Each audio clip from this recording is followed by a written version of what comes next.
Before this exchange begins, it's important to understand the broader context. This hearing brings together Ben Shapiro and Stacey Plaskett around one of the most debated concepts in modern discourse, white privilege.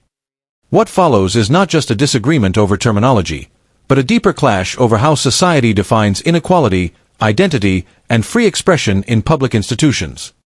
Mr. Shapiro, you talked about white privilege, and just this week, I had a conversation with Rachel Lazar, who's done some work, a Jewish American woman who's done some work on this area, as well as having extensive conversations with Dr. Greg Parks of Wake Forest University, who's also talked quite a bit about critical race theory. And it's my understanding that white privilege is not telling individuals that they cannot speak, but it is a term for societal privilege that individuals have as a benefit of their white skin. And I don't think that, and I think universities would be remiss to then say that because you're white, you're not allowed to say anything that's critical of white people. I didn't know that white privilege actually went into that sphere. The issue is that white privilege makes people uncomfortable to talk about the societal privilege that they have.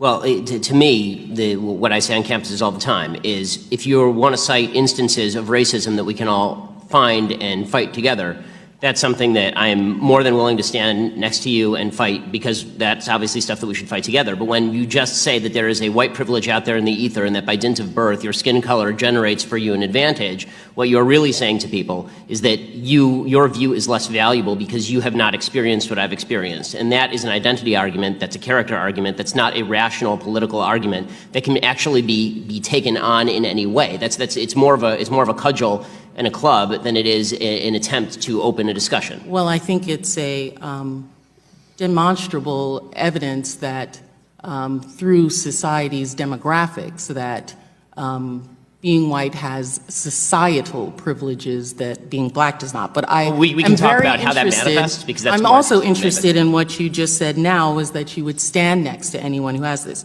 So, Mr. Shapiro, my question to you is, for Ms. Dunston, tying the noose around the campus. At this point in the discussion, the disagreement becomes more than semantic.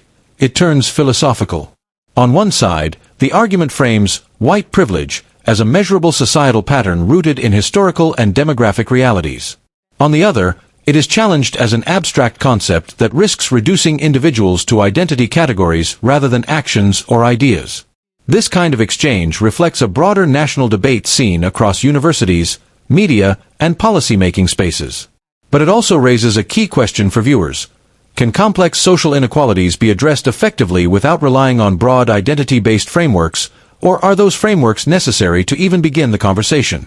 And writing messages that target African American young students.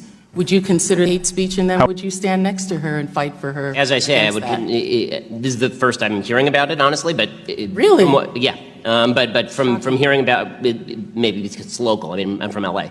But in any case, I'm more than happy to stand alongside her and fight whatever group was responsible for this. Not only more than happy. I mean, you're talking about the alt-right. Again, I was the #1 target of anti-Semitic harassment from the alt-right last year.